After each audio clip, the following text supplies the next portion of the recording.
Kouf Yud Gimel. Donc, Ain Yaakov. Perek Shvi'i, à la Agada 113. Nous, Banan. Nos maîtres nous enseignent. Minaïn li birkat Amazon minat Torah. D'où sait-on qu'il faut faire le birkat Amazon d'après la Torah? D'où le sait-on? Parce qu'on a parlé de brachot, on a parlé des brachot, mais on n'a pas prouvé d'où ça venait. Alors la Gemara, elle te répond parce qu'il y a écrit dans la fameuse paracha de Ekev, dans Dvarim, Ve'achalta ve'savata. Quand tu mangeras et que tu seras rassasié, tu mangeras et tu seras rassasié. Et après, elle finit, ou verarta, tu béniras. Donc on dit, tu mangeras et tu seras rassasié, zo birkat azan. C'est la première bracha qu'on appelle azan, azan taolam. Après, le pasuk qui dit, et Hashem lokechad, tu béniras l'Éternel ton Dieu. Zo birkat azimun.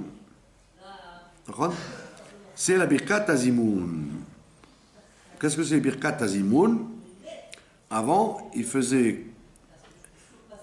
de faire le birkat Amazon, ils faisaient le zimoun. Ils invitaient les invités, quand ils étaient trois à manger, à faire birkat Amazon. C'est ce qu'on appelle birkat azimun. Nous, aujourd'hui, on l'appelle zimoun tout court, parce qu'on ne fait pas de birkat azimun. On prend un verre de vin, en général, quand on est trois, et on s'invite à faire le birkat. À la haaretz, zo birkat haaretz. Après, il y a écrit sur la terre. Sur la terre, c'est pour te dire qu'il y a la deuxième bracha qui s'appelle birkat haaretz, celle qui commence par Nodelecha et qui termine par la haaretz vers l'Amazon, sur la terre et la nourriture. Après le mot, il y a le mot Atova, la haaretz Atova, Asher Natan Lach, Atova, la bonne terre. De quoi ça parle Tova? Qu'est-ce que c'est la bonté? Ze Bonei Yerushalayim. C'est la bracha de Jérusalem, qui s'appelle, comme il y a écrit, Vechen ou Omer, Ahar Atov Azeh Ve'al Levanon. La bonne montagne, la bonne montagne et le Liban. C'est quoi la bonne montagne? C'est la montagne où le temple est construit. Et Levanon, c'est-à-dire le blanc. Levanon, c'est pas le Liban, c'est le blanc. Qu'est-ce qui lave plus blanc que le blanc? Le Beth Amikdash, qui nous nettoyait de nos fautes. On l'appelle Levanon. D'accord? Donc, Aharato Vazé vers Levanon, cette bonne montagne et le Liban, c'est la bonne montagne sur laquelle le temple a été construit. D'accord? Comme on voit à Kippour, puisque au premier temple, quand on faisait le bouc émissaire, il y avait un miracle, que le fil rouge qu'on accrochait dans un poteau à l'entrée du temple, quand le bouc émissaire tombait de la falaise et que l'autre bouc était égorgé dans le temple, à la fin de la journée, le fil rouge devenait blanc. C'était un miracle. Le fil rouge de... On mettait un fil rouge. Avec qui il attachait le... Il accrochait un morceau du fil rouge sur le bouc et l'autre morceau, il accrochait sur un poteau en hauteur comme ça. Et les gens, ils regardaient le fil rouge et en fin de journée, ils se rendaient compte qu'il était devenu blanc. Dans le temple? Dans le temple. Alors, à l'entrée du temple, pour que tout le monde le voie. Et donc, les gens savaient que les fautes avaient été pardonnées. Que le rouge de nos fautes était devenu blanc. Donc, c'est pour ça qu'on appelait le temple Levanon. Parce qu'on avait les corbanotes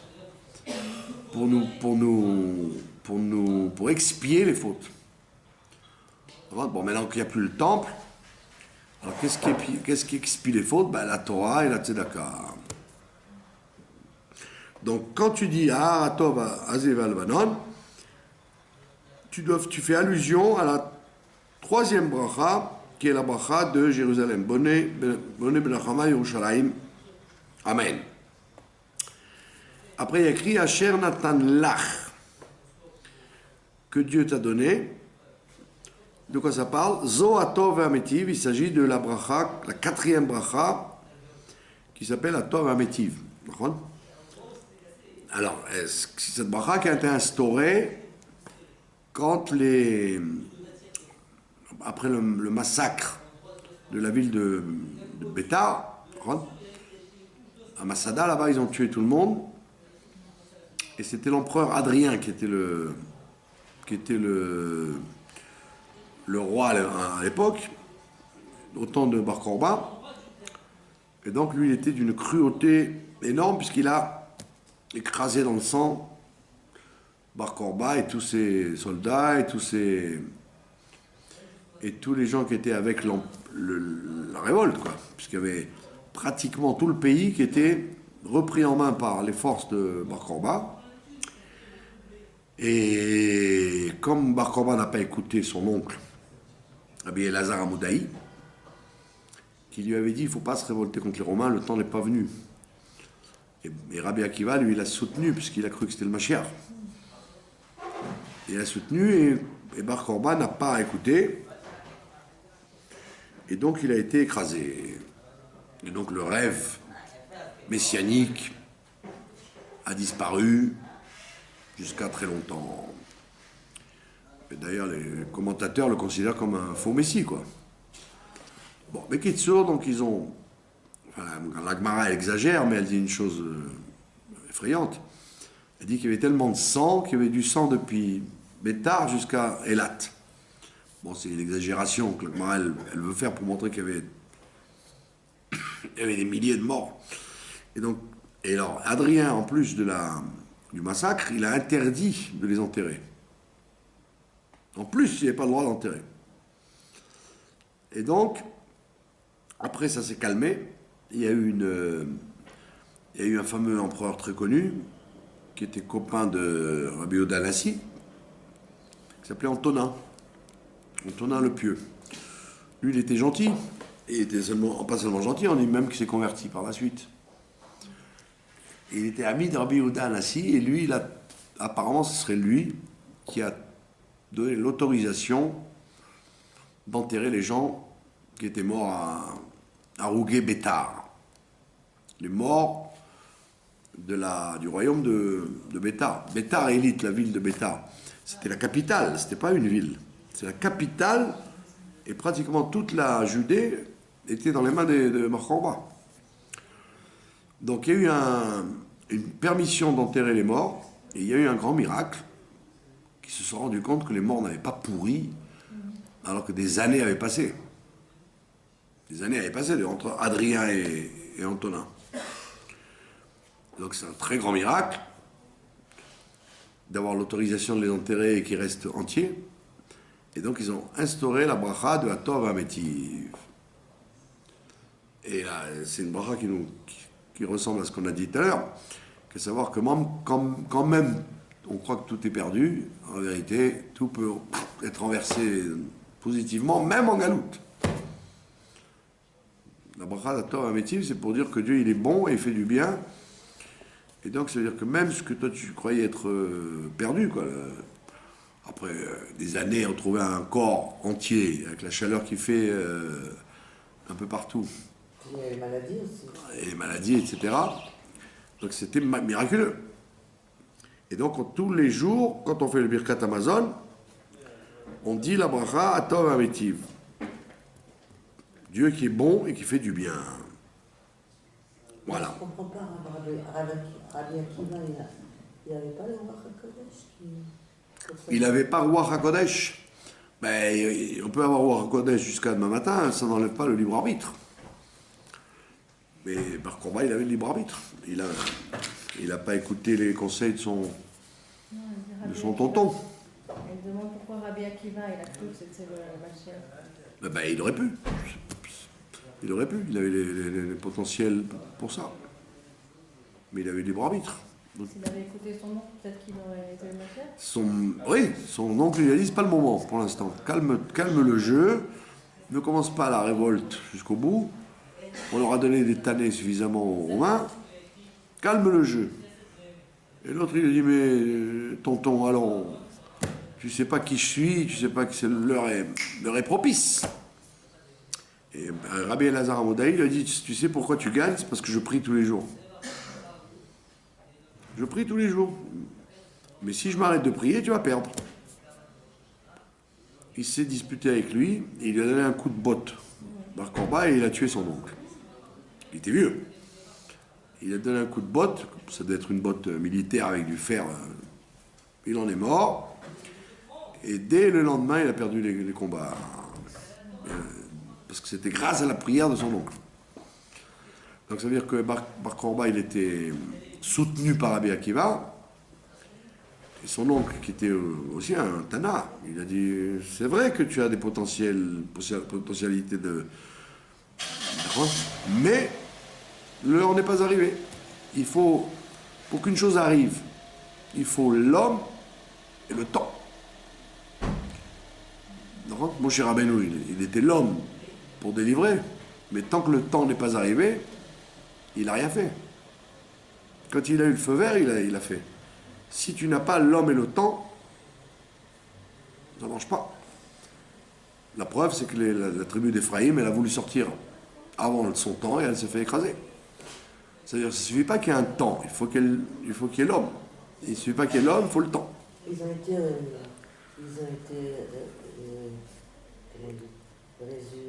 ressuscités avec, entendu, Reskel, oui. Donc, Bekitso, la bracha de la Torah Métiv, c'est pour nous dire, donc après cette histoire décevante, donc 55 ans après la destruction du temple, encore une fois, écrasement total des forces de la révolte. Et donc à ce moment-là, les Juifs ont commencé à quitter Israël, et la galoute a commencé très fort. Et donc tu aurais pu dire, bon, bah alors, quand c'est pas bon, c'est pas bon. Et là, on te dit, voilà, Atov Amétiv, tu veux bien que les morts se sont pas abîmés, et tu es tombé sur juste un empereur qui a permis de les enterrer, et on a pu enterrer des gens entiers, en fait.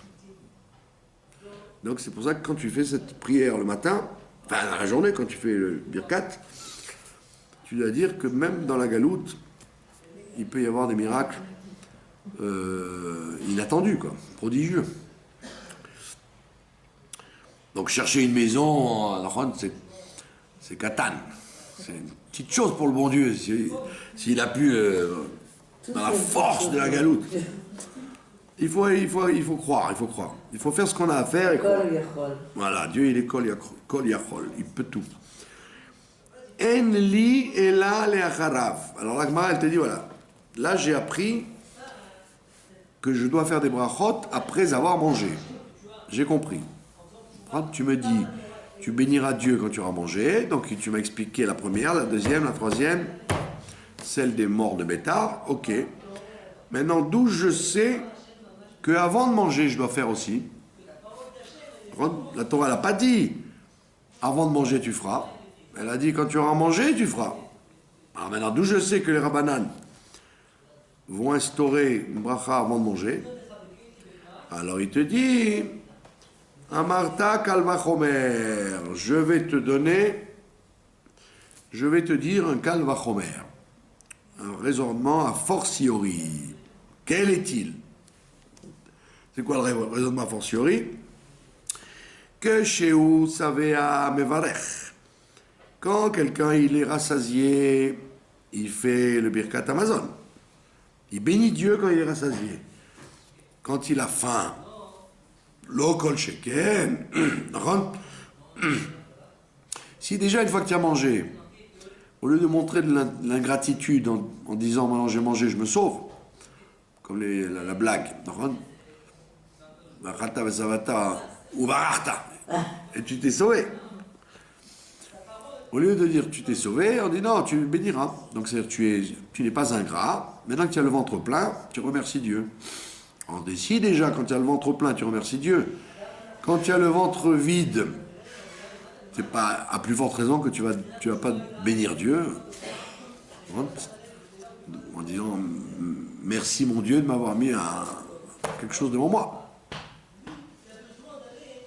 Donc on apprend la bracha, la première bracha, par un raisonnement a fortiori. Si déjà quand tu es rassasié tu fais, plus forte raison quand tu as faim que tu vas faire une bracha avant. D'accord? Il y avait un chassid comme ça, il disait tant que la nourriture n'est pas dans ma bouche, je ne suis pas sûr de l'avoir. Ouais, parce que toi tu crois que c'est tu as acheté, tu as cuisiné, c'est en train de cuire, donc c'est sûr dans 5 minutes ça va être prêt. Non, tant que tu l'as pas dans ton assiette et dans ta fourchette, tout peut se passer. Que tu ne sois pas. C'est-à-dire que c'est la providence divine à chaque instant, quoi. Donc c'est pour ça que je te dis, à plus forte raison, quand tu as le plat devant toi, que tu dois supplier Dieu. Donc les brachot avant. Rabbi Omer, qui c'est Rabbi? C'était on l'a vu tout à l'heure, c'est l'ami de Antonin le Pieux, Rabbi Yehuda Anassi. Qu'est-ce qu'il dit Rabbi Omer? Il dit Enot Sarich. Il dit moi j'ai pas besoin de ce raisonnement-là, à fortiori, je peux l'apprendre autrement. Comment? Il a écrit le début qui dit tu mangeras, tu seras rassasié, tu béniras, ça c'est la bracha première, Birkat Hazan. Aval Birkat Hazimoun, faire le Zimoun, je ne l'apprends pas d'un verset, je l'apprends dans Teilim, qui a écrit là-bas bénissez Dieu avec moi, Gadelu Lashem iti. Bénissez Dieu avec moi. C'est de là que j'apprends. Comme quand j'ouvre le Sefer Torah, quand je prends le Sefer Torah, je le descends vers la Teva. Alors le Chazan il dit Gadelu Lashem iti. Bénissez Dieu avec moi. Et bien la même chose. Je vais faire le Birkat. Je vous invite à faire avec moi le Birkat. Donc je dis Rabotai Nevarer. Ça correspond à ce que dit David Amelech. Bénissez Dieu avec moi. D'accord? C'est évident, ça veut dire que quand on est plusieurs, on doit inviter, d'ailleurs quelqu'un qui invite à bénir Dieu. Dès qu'on est 3. D'accord? Donc on l'apprend de ce verset de Teilim, mais pas de la Torah. À la Haaretz, sur la terre, il dit, ça je suis d'accord avec vous, que c'est la Birkat Haaretz, c'est la bracha de la terre. Atova, comme vous avez dit tout à l'heure, Zo Boné Yerushalayim, on est d'accord. La bonne terre, bonne, c'est Boné Yerushalayim. Vechen ou Omer, comme on a vu tout à l'heure, Ahar Atov Azev al-Lebanon, qui est écrit là-bas dans Dvarim, la bonne montagne et le Lebanon. Atov et Amétiv, c'est encore une fois, Yavne Tiknoua, c'est à Yavne qu'ils l'ont instauré. Comme on l'a dit tout à l'heure, à Yavne, c'est-à-dire à la destruction du deuxième temple, quand on l'a dit tout à l'heure, à la suite de la révolte de Bar Korba. Enli ela leacharav, donc j'ai toutes les brachot après. Le fanav minaï, d'où je sais qu'avant je dois faire une bracha, Talmud Lomar, Asher Natan Lach. Lui il dit, le mot Asher Natan Lach, je ne l'attribue pas comme vous, comme on l'a fait tout à l'heure à Jérusalem, je l'attribue à Asher Natan Lach, la terre que Dieu t'a donnée. C'est quoi la terre que Dieu t'a donnée? Parce que tu as dans ton assiette. C'est pas la terre qui nous intéresse, c'est ce qu'elle produit. Donc il dit, le fait que Dieu t'ait donné cette terre, ça s'est traduit par un aliment dans ton assiette, Et donc, Mishenatan Lecha, dès que Dieu t'a donné, tu dois bénir. Donc c'est avant de manger. Pas après, mais avant. Parce que tout ce que tu manges provient directement ou indirectement de la terre.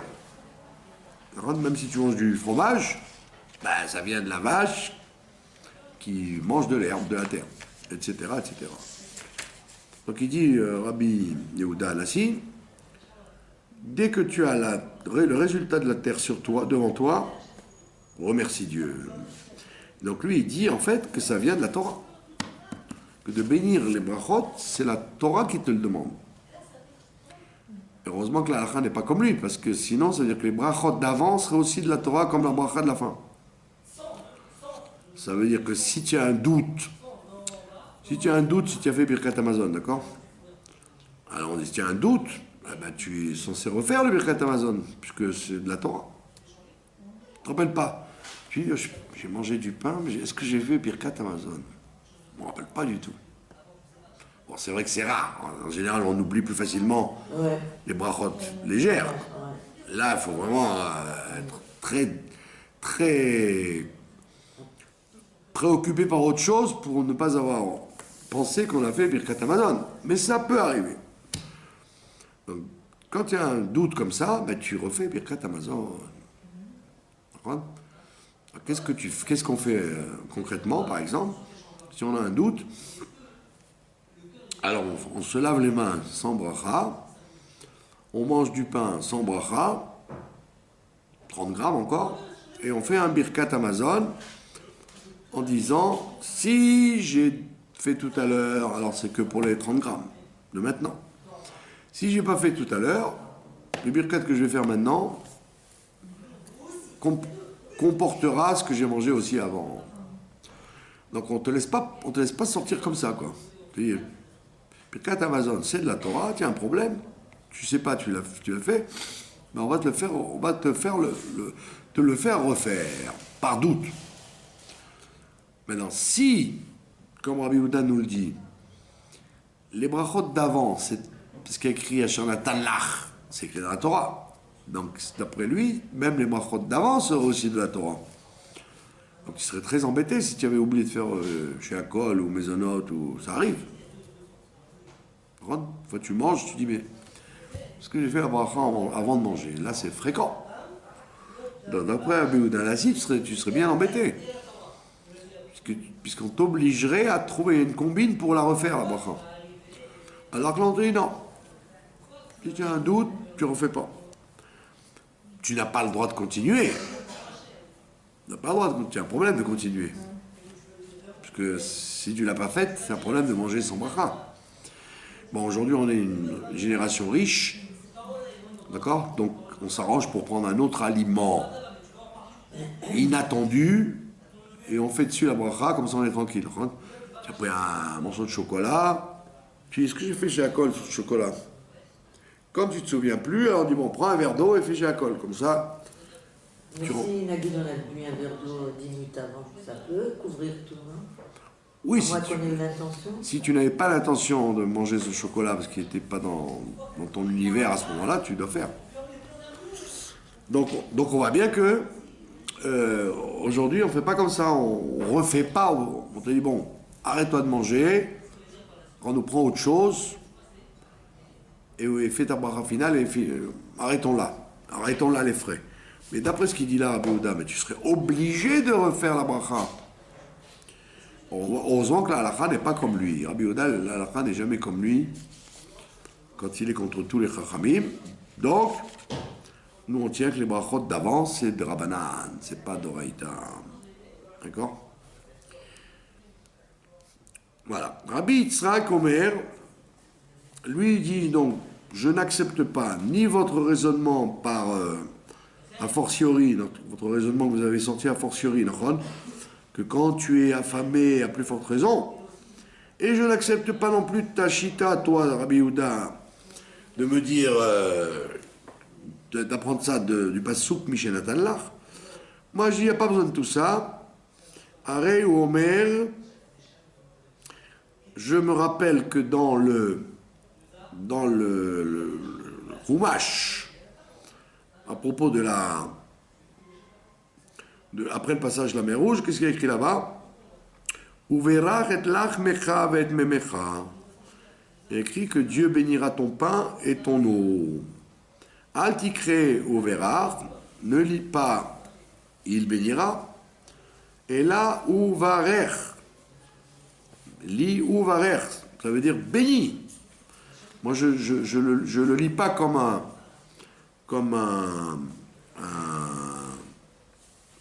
comment on appelle ça, un futur. Je le lis comme un impératif. Uvarech. C'est Dieu qui te donne un ordre.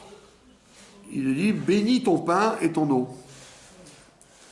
Au lieu de dire il bénira, Dieu bénira ton pain et ton eau, il te dit non, ponctue-le autrement. Au lieu de ponctuer Dieu bénira ton pain et ton eau, ponctue-le uvarech. Ça veut dire moi je te dis de bénir ton pain et ton eau. Vous avez compris? Donc il le voit comme un impératif. Que la Torah t'injoncte, te donne l'ordre de bénir l'eau et le pain. Et comme je sais qu'après, c'est écrit déjà, quand tu auras mangé, tu béniras, donc ça ne peut s'appliquer qu'avant. D'accord? Et la preuve, oui, Matai Karoui Lechem, quand est-ce qu'il s'appelle du pain? Kodem Shiyochlenu, avant qu'il en mange. Après avoir été mangé, il ne s'appelle plus du pain. Puisqu'il dit, Uverachta, tu mangeras, tu béniras, mais pas écrit quoi? Quand tu as mangé, ça ne s'appelle plus la nourriture, ça y est, elle est dans ton ventre, elle n'a plus un titre de nourriture. Donc quand est-ce qu'elle s'appelle nourriture? C'est avant de la manger. Eau ou pain. D'accord? C'est une chita très originale, mais qui est un peu tirée par les cheveux, dans la mesure où tu es obligé de changer les voyelles. D'accord? Bon, nous avons une tradition depuis Moshe Rabbeinu. Comment doit-on lire les textes? D'accord? Aujourd'hui, en plus, les Bibles sont ponctuées exprès pour éviter comment on appelle ça, les élucubrations. Sinon, chacun inventerait une nouvelle Torah en ponctuant différent. Donc nous, on sait comment on ponctue. Alors on lui dit, non mais c'est pas grave, le fait que les lettres soient inscrites, ça nous permet de faire des interprétations. D'accord? Et donc moi je te dis, au lieu de voir dans ce verset simplement une bénédiction, que Dieu bénira ton pain et ton eau, moi je dis, Dieu te dit, et je te demande de bénir ton pain et ton eau. Voilà comment il voit les choses, Rabbi Yitzhak. Maintenant, il y a Rabbi Nathan, lui il dit non, je ne suis pas d'accord avec vos interprétations. Are Omer, moi je dis qu'il y a écrit dans Shmuel, dans le prophète Shmuel, il y a écrit Kevoachem Aïr Ken Timtseu Noti Oto. Quand vous arriverez dans la ville, vous le rencontrerez. Quand vous irez dans la ville, à propos de Shaoul, il dit, Shmuel, il annonce qu'il va introniser Shaoul, le roi Shaoul. Et donc il a dit, on va préparer un grand festin, et avec le festin, on va le nommer roi. Et donc il a dit, Shmuel, il a dit, quand vous rentrerez dans la ville, vous rencontrerez Shaoul. C'est-à-dire, vous allez vous... Parce que, qu'est-ce qui s'est passé? Dieu a dit à Shmuel, c'est vrai que tu n'es pas content qu'il te jette, parce que toi, tu servais de roi et de prophète. Ils ne veulent pas de toi, donc, Shmuel, qui était très humble, il a dit, bon, ben d'accord, je vais choisir un roi. Et il il a dit, il faut que Dieu m'inspire. Comment je vais choisir un roi? Quel roi il va prendre? Il y avait une population de toutes les tribus. Il s'est dit, il faut quelqu'un qui soit reconnu par tout le monde. C'est pas un juge particulier à une tribu, c'est le roi. Donc il doit être convenable aux 12 tribus. Surtout qu'il doit faire la guerre contre Amalek, etc. Donc, il a demandé à Dieu l'inspiration pour choisir le roi qu'il faut. Et parallèlement, Shaoul Améler, qui était un gentil garçon, il gardait les troupeaux de son père. Son père avait des troupeaux, il les gardait. Et il avait un troupeau d'ânesses. Donc Shaoul marchait dans la campagne avec les ânesses, et puis les ânesses disparaissent. Elles se sont fait la malle, comme on dit. Alors il a dit, oh là là, c'est tout ce que j'ai à faire, moi, d'aller chercher des ânesses. Je suis occupé à la Torah, à la contemplation. Il s'est dit, où je vais trouver maintenant les ânesses? Dans le désert, partout. Je ne savais pas. Alors il s'est dit, tiens, il y a un prophète. Shmuel, c'est un prophète. Eh bien, je vais le consulter. Il va me dire où sont les ânesses de mon père. Il va chez Shmuel. Et Shmuel, il le voit comme ça. Un homme grand, fort, beau, intelligent. Il dit, voilà, je vais t'indiquer où sont les ânesses de ton père. Mais avant d'y aller, je vais te faire une proposition. Alors il dit, Shaoul, quoi donc? Je n'ai besoin de rien, moi, je suis bien. Non, il dit, je vais te faire une proposition. On cherche un roi. Et Shaoul a dit, moi? Qui suis-je? Et donc, pardon? Oui, il a dit non, il ne faut pas faire traîner les choses, tu es beau, intelligent.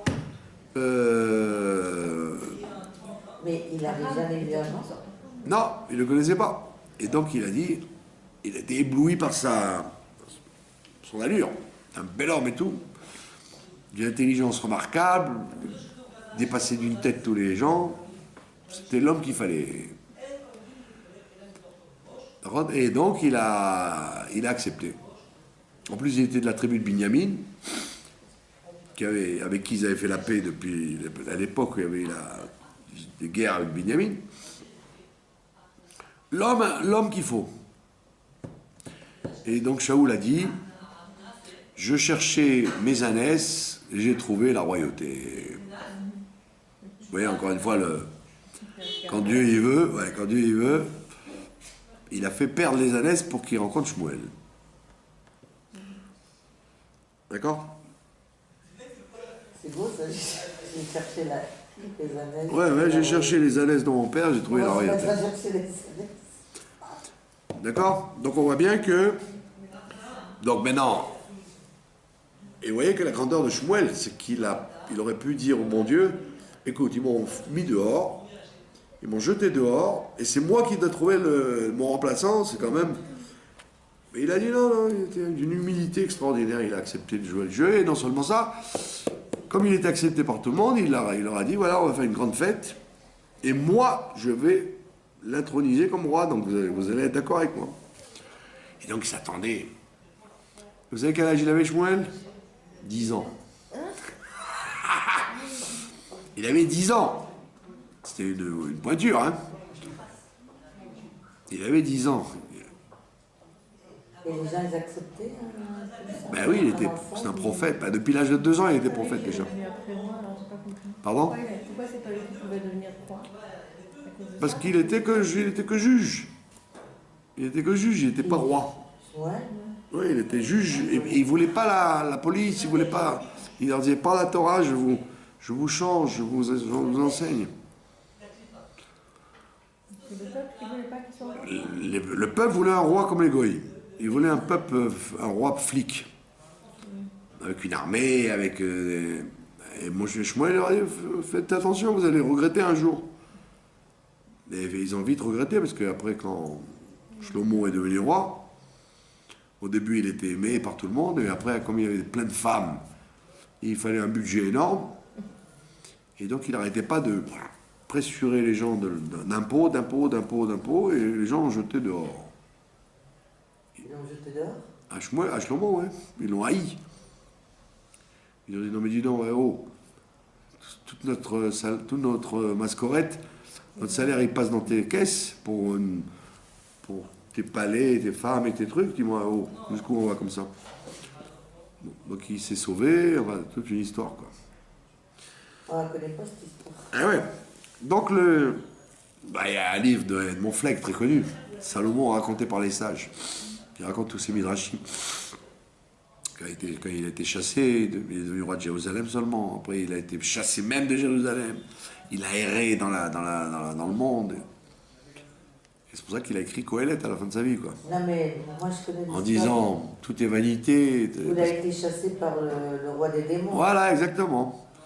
Ça, c'était 12 ans, à peu près. Ouais. Donc on voit bien que Shmuel Hanavi, c'était un homme d'une grande humilité. Il a organisé donc un festin et il leur a dit aux gens, dès que vous arriverez dans la ville, vous rencontrerez le roi. Donc vous n'aurez aucun doute que c'est lui qu'il faut, quoi. Vous allez être ébloui par son charisme.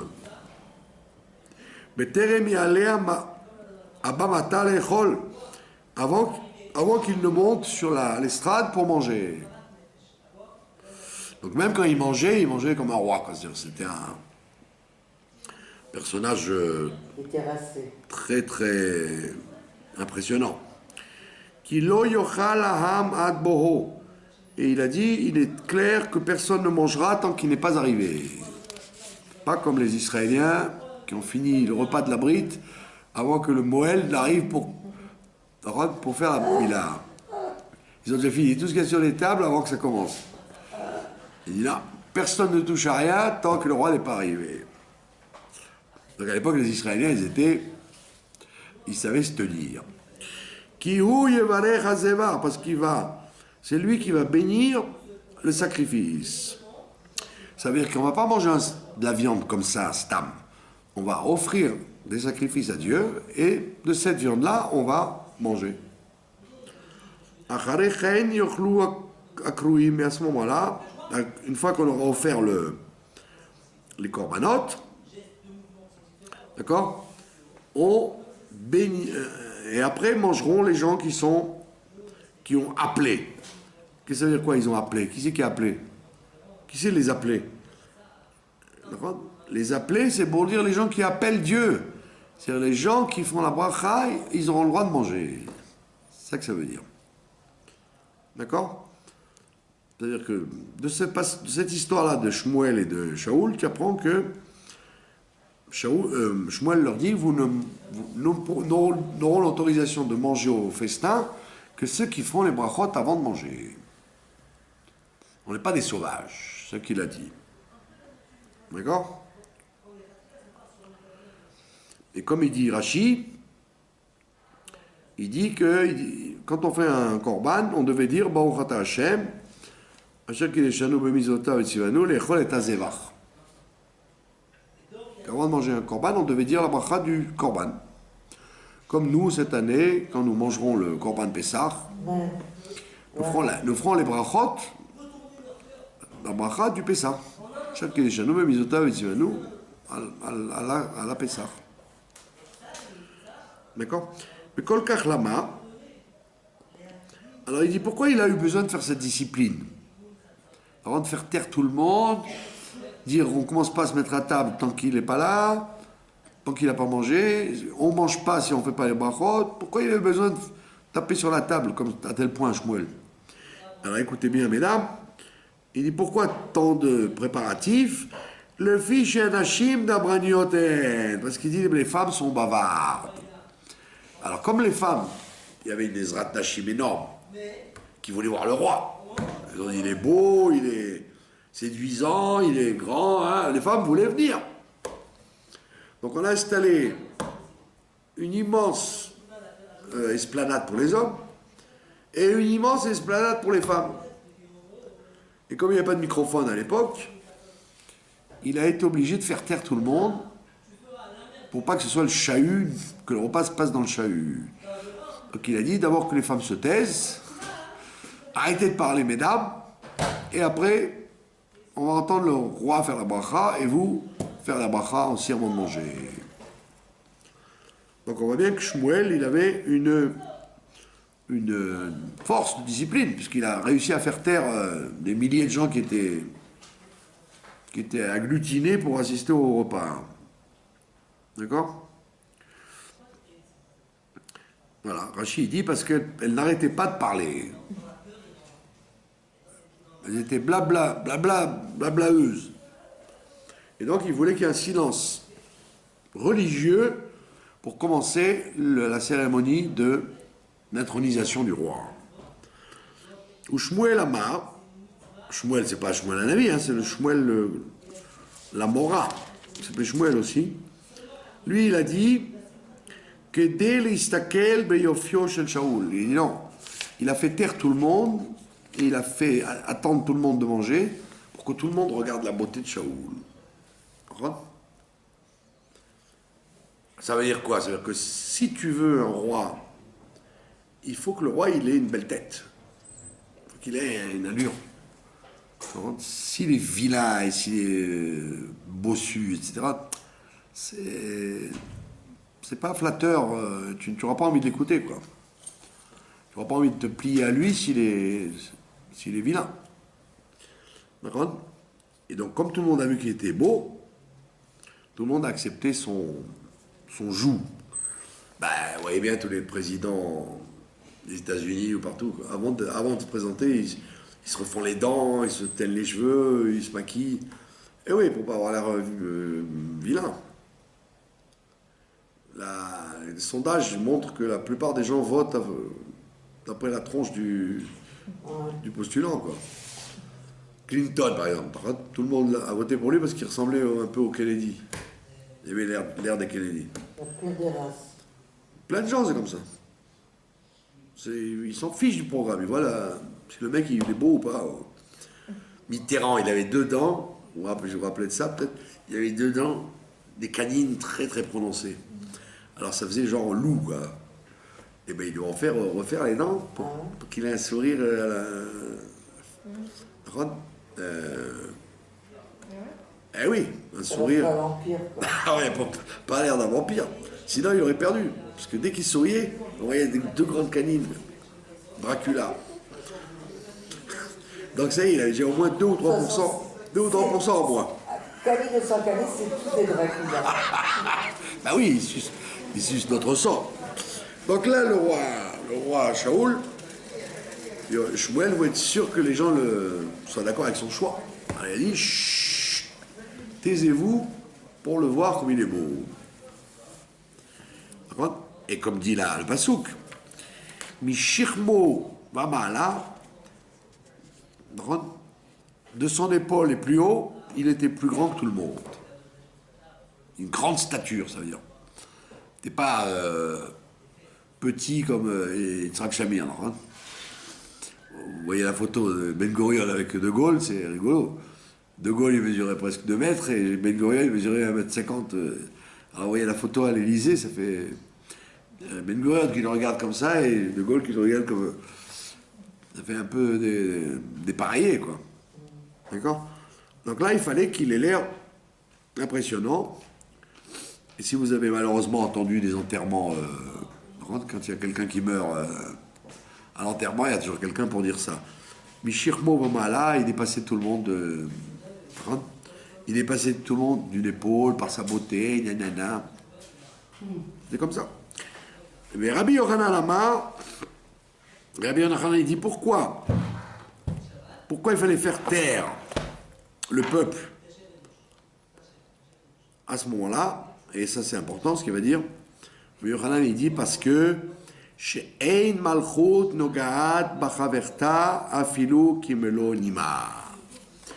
Une royauté ne peut toucher sa collègue, celle qui la remplace, ne peut jamais être remplacée, même d'une seconde de décalage.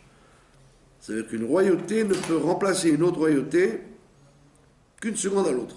C'est-à-dire à l'instant même où Shaoul devient roi, Shmuel arrête de l'être. Il ne peut pas y avoir deux rois en même temps, au même instant. Comme Shmuel voulait leur dire, à l'instant même où vous allez voir Shaoul et le prendre comme roi, à cet instant-là, je ne suis plus roi. Une royauté ne peut pas toucher une autre royauté, même l'espace d'un cheveu. Quand il était roi, Shmuel. Il avait un titre de roi, ouais, comme Moshe.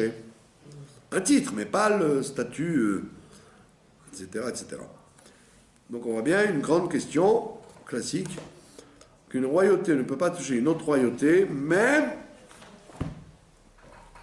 dans l'espace d'un cheveu.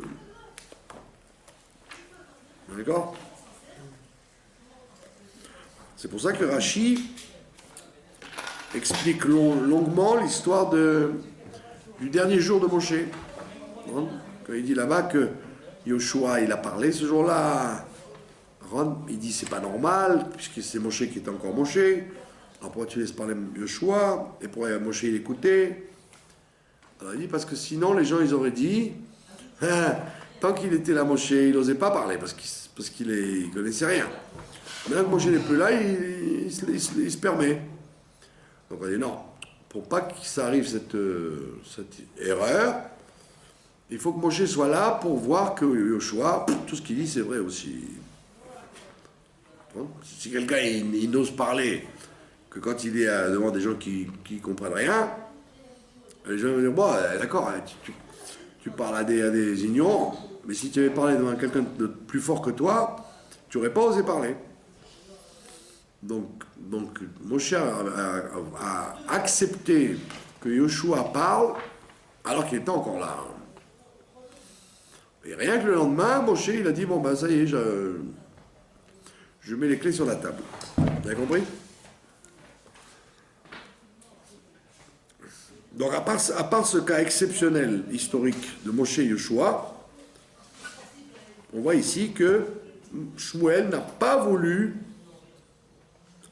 dire, vous savez, je suis là, il y a lui et il y a moi, et puis après, plus tard, ce sera lui. Non, dès que c'est lui, c'est plus moi. Une royauté ne peut jamais remplacer une autre royauté, même pour un cheveu. D'accord? Alors il te dit, de là j'apprends, puisque toute l'histoire nous a amené à raconter que ils ont fait un korban, ils ont introduit Shaoul, et il leur a dit, tant qu'on n'a pas fait les brachot, on ne mange pas. Alors donc tu vois bien qu'on faisait les brachot avant. Donc il dit, voilà, je ne l'apprends pas de la Torah, mais je l'apprends de Shmuel. Que quand vous mangez, vous faites une bracha avant. Je l'apprends d'un phénomène historique qui est l'intronisation de Shaoul. Voilà. La Gemara, elle dit, bon là, on a très bien compris, on a vu plusieurs écoles qui chacune a prouvé que on doit faire la bracha avant de manger, pas seulement après. Et on finira avec une petite parenthèse. Il dit, attends, là j'ai appris Birkat Amazon, que quand j'ai mangé, je fais la bracha. Maintenant, d'où je sais qu'il faut faire la bracha de la Torah? Il y a la nourriture matérielle, je sais après et avant. Et la Torah, d'où je sais qu'il faut avant et après. D'accord?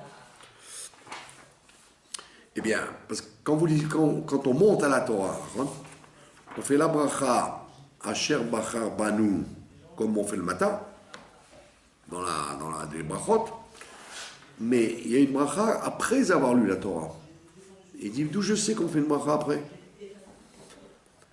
Tu fais une bracha avant de lire la Torah, je comprends. Mais pourquoi tu en fais une après?